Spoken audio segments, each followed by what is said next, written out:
Good evening. My name is Jeff. I am known as the Whiskey Fellow. I am a whiskey reviewer and a whiskey consultant. And tonight I am joined by two amazing people, Sam and Hawk. Sam, why don't you introduce yourself first, please? Hi, everyone. I'm Sam. I run the Frosted Petticoat blog and also Instagram and Pinterest. I'm kind of all over the place. And I explore food and drinks kind of with a dash of whimsy. I like to make it fun and colorful. And we explore a lot of high-end ingredients and spirits and things along those lines, but there's no pressure to be an expert. You can just enjoy and learn along the way. Hi guys, I'm Hawk. I run the Instagram account Cocktails by Hawk. I am a former bartender and I've been behind the bar for about 7 years, working in some notable bars in San Francisco and the LA area. I cover a wide range of spirits, but today I'm super excited to be diving into Bruichladdich because we used to work with a lot of it behind the bar and excited to taste it again.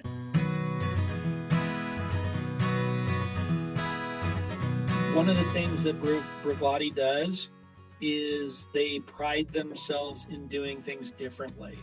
One of the interesting things is it's a certified B Corp. They use their business as a force for good.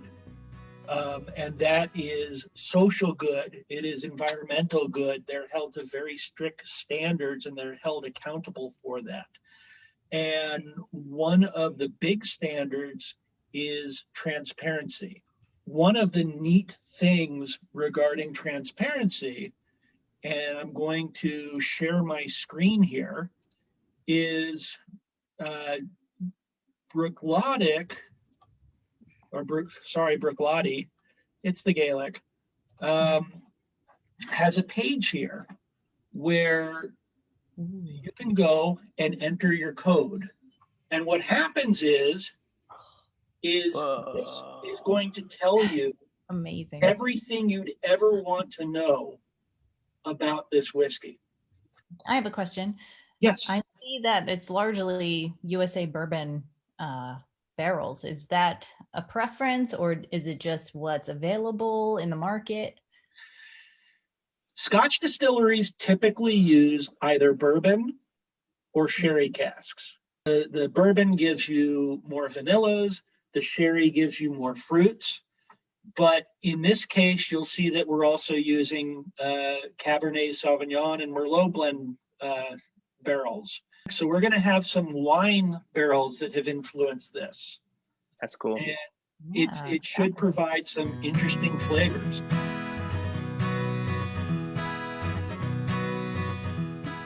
The most important thing about drinking whiskey is to drink how you enjoy it. I recommend a Glencairn glass. It's fluted and it's designed to direct vapors to your nose so that it assists in tasting. But I mean, some people like drinking out of rocks glasses, and that's just fine. So I'm going to pour. Nice healthy pour here. Let's start with you, Sam. What aromas are you smelling? I definitely smell sweet. Mm-hmm. I'm going to be the very basic person here. Nothing wrong with that. I'm kind of smelling vanilla. Mm-hmm. Mm-hmm. And a little bit almost, I would say, brown sugar. Does that make sense? Do you guys smell that too? Definitely some nuttiness too. I don't know what kind of nut, but a nut. Yes, okay. That's what I couldn't put my finger on it, and it was a nut. Whether it be almonds or something like that, I don't know. But I'm getting honey. I really can almost taste it, I feel like. And also something lightly citrus. Are either of you getting any iodine or seaweed? Oh. Ooh. Maybe the seaweed, not so much the iodine. Okay. Actually, the seaweed, now that you've said it, at the very end. Yes. Kind of like That's that going to be sea, typical. that air. Yeah, like you're breathing sea air. Yes, Yeah, exactly. ocean air. That's going to be very typical of almost any coastal Scotch. The next thing we're going to do is sip. Now, when you take this first sip, two things. One, never judge anything on the first sip. The first sip is a palate shock. The second sip is going to be where you're going to pick out flavors. Sam, what are you tasting in this? At first, I could really get a light but very distinctive flavor of some sort of floral, I felt like. And then it ended with a very sweet, almost caramel flavor to me. Hawk, how about you? What are you tasting? Up front, at the front of my palate, it's like I get so much honey and sweetness. I do like the finish of this because on the finish, I get mad chocolate and cacao, which is kind of dope. Like, I don't know, like if you've ever had like, 80% or 90% like cacao chocolate where it's like, super dark and super bitter, I get that dryness, which is kind of cool.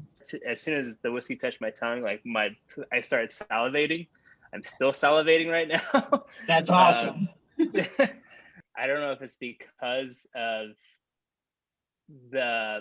them using those wine casks. I get a lot of dryness from the Scotch, at least from this batch, which is kind of dope. I think that comes from the Merlot casks. The Bordeaux and the Merlot, but yeah, it's like super dry, which is great because it just makes it more open for you to just keep going back for another sip. You had mentioned chocolate. Yeah. Chocolate is something that comes from the malt. Right. You mentioned honey and floral, that and fruity.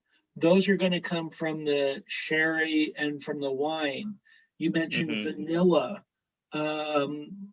It's probably going to come from like the bourbon barrels. That's going to come from the bourbon barrels. I picked up cocoa powder.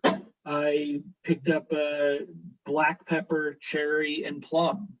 There were so many things going on with this, and the really cool thing about the Classic Laddie that I find is every time I sip this, there's something different about it.